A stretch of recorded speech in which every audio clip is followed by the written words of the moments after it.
pun intended, with a question. What is one of the number one causes of the decline of sharks and whales in the ocean? Anybody? Humans. Humans. Pretty much all of that. All together is that human impact on the ocean has caused decline in almost anything. Sharks and whales are definitely one of the biggest ones.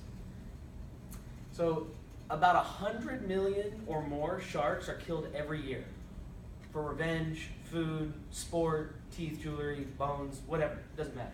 Same thing can go for whales, but because there's a lesser amount, only 2,000 whales are hunted each year. But even so, that is so much, there's no reprieve.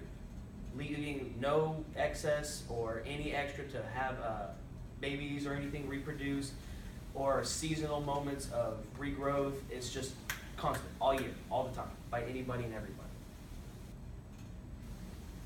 So let me first go on with sharks. Sharks are as I said, are hunted by just the millions every year.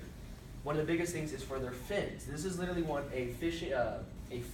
I guess you could say a finnery, if you will, where sharks are literally loaded up on boats after being caught, literally like a trolling boat, which is a boat that has multiple, like thousands of hooks just hanging on the side, catches sharks as they flow along the water.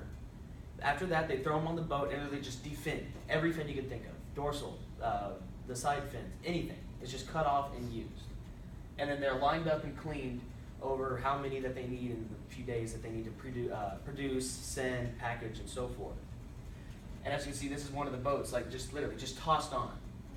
And after they're definned, the sharks are really taken and thrown straight back into the water, alive. That's it.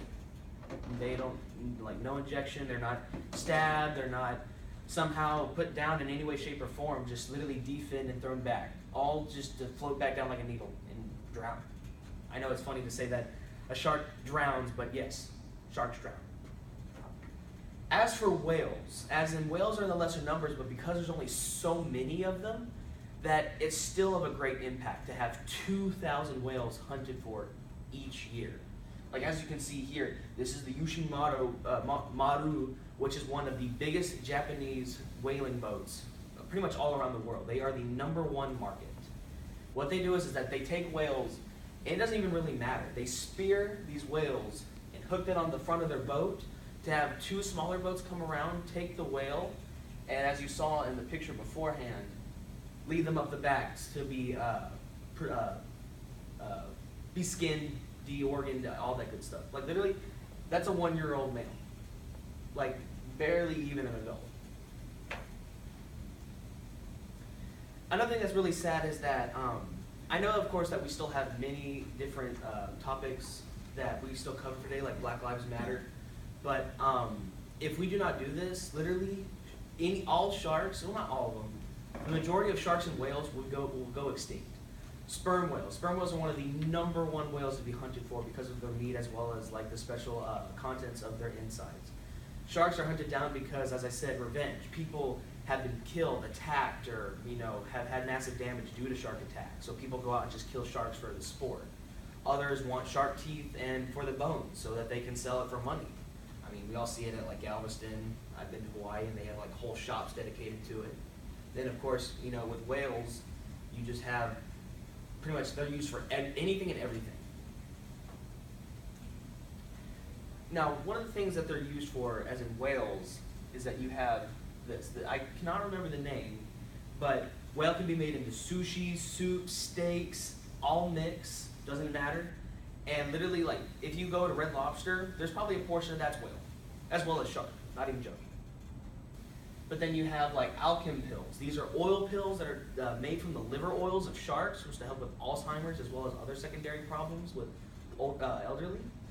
But then you have like wallets, purses, some types of leather furniture, chairs and cars are made from shark leather. Shark leather is so tough that when you skin it, you can make it into almost anything. And then finally you have ambergris. Ambergris is in perfume. So ladies, next time you're using a perfume, there's probably whale in that, just saying. Ambergris is a type of very thick, oily material that is produced in the inside of sharks' stomachs. And ever since like the 1800s, people have used them in perfumes because of its strong odor and when you infuse it with other scents. And finally, just to put out like the overall effect of this is that when you kill so many whales and sharks, that is ultimately disrupting the food chain. Everything down below, because as you can see, sharks and whales are at the top.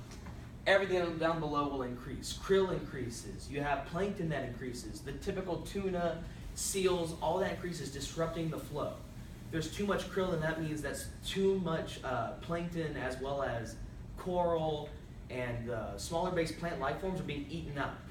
Like, one of the things that really produces oxygen in our world is all the seaweed and things below the ocean, not just the trees on top. So if all that's destroyed, one of our #1 oxygen producers is being removed just at a very fast rate. Not to mention is that if there's too many of the smaller ones, is that not to mention just other fish are getting eaten instead of like the bigger ones. That means the predatory figure is lost. There's no longer an actual predatory state. You now have the smaller fish in that position. And finally, there are still people who are at least trying to stop this, such as FNAP, the Future of Marine Animal Populations, and Sea Shepherd. Have you ever seen Whale Wars? That's them.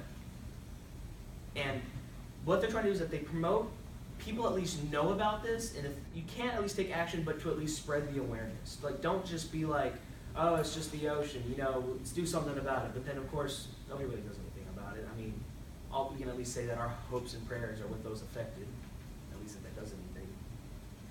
But in the end, it's just, we humans have had a huge impact on our oceans. And we need to make sure that we can at least act, spread the word, and make sure that it's well known. That's all I have for you.